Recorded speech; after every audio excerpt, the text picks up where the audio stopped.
Welcome to Live from Jones. Today, Block 52, Historical Society, Port Byron, New York. What we're going to get into is some headstone restoration. Sit back and enjoy.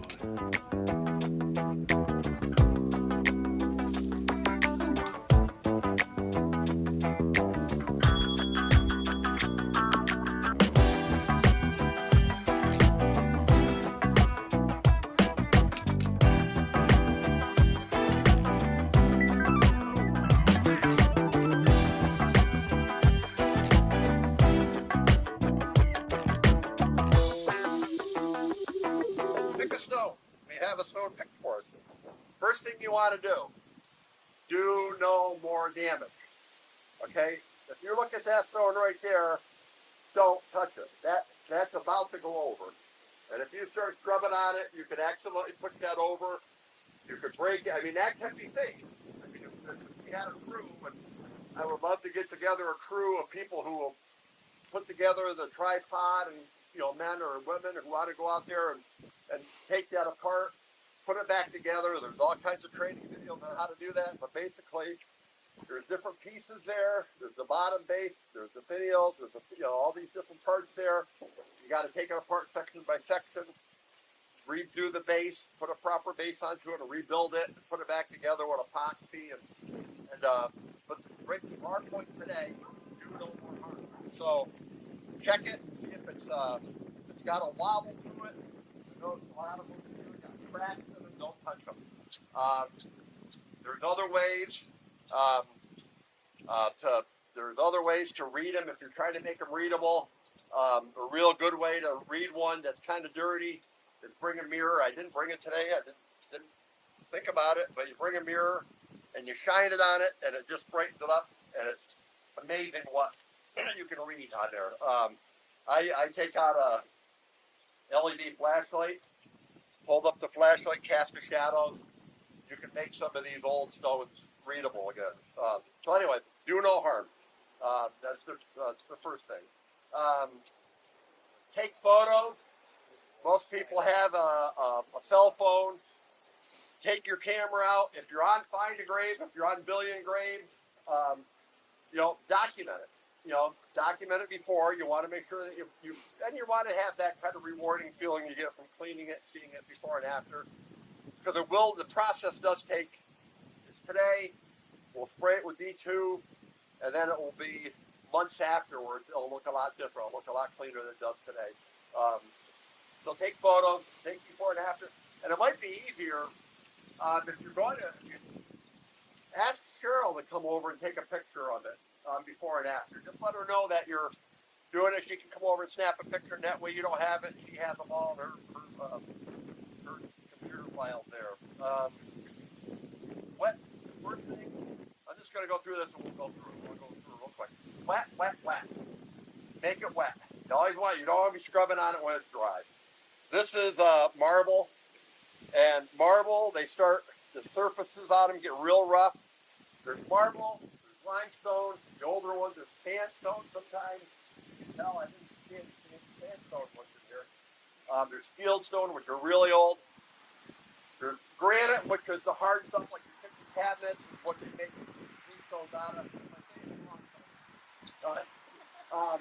The Bell's got some new granite ones over there. They'll take anything. I mean, they're nice, hard, dense material. You can get away with a lot of accidents with those. These marble ones, the fieldstone ones, the sandstone ones are a lot more delicate. You can tell this is marble because you feel the surface is rough. What's happening is the marble is basically, I think, calcium, the old clamshells that have been compressed, and they just start weathering away and they get real rough. This one's still pretty readable.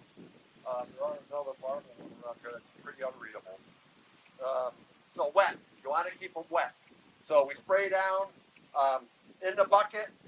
We've got water. We've got soap.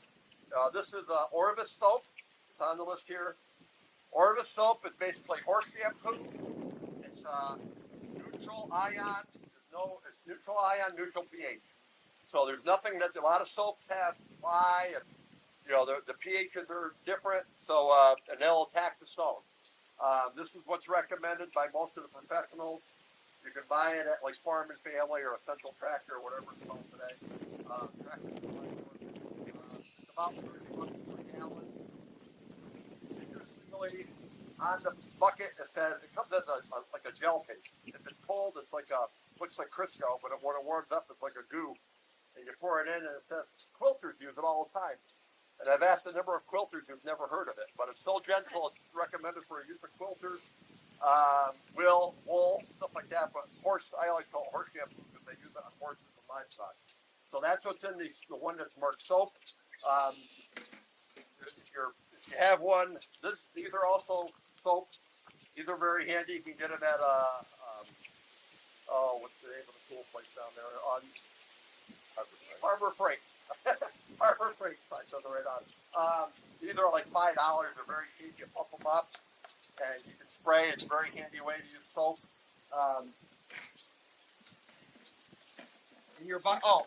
And if you're going to take this on, this is your best friend because it gives you some pressure. You don't want to use a pressure washer. You can get battery-powered pressure washers. No, you want to use something with a gentle spray. This has enough. It's more than a trigger bottle, but it gives you that spray. They do have battery-powered ones of these that you see a lot of people using just because they don't want to do the pumping. But that's your best friend, and I got 2 of those around here. So if you're going to start one, you may want to just have somebody come over, and I'll be around. I think once I do this, I'll just float around and ask questions. But we can spray it down. It's also good for the final washing, or once you're got it all soaked up, you want to see where you are.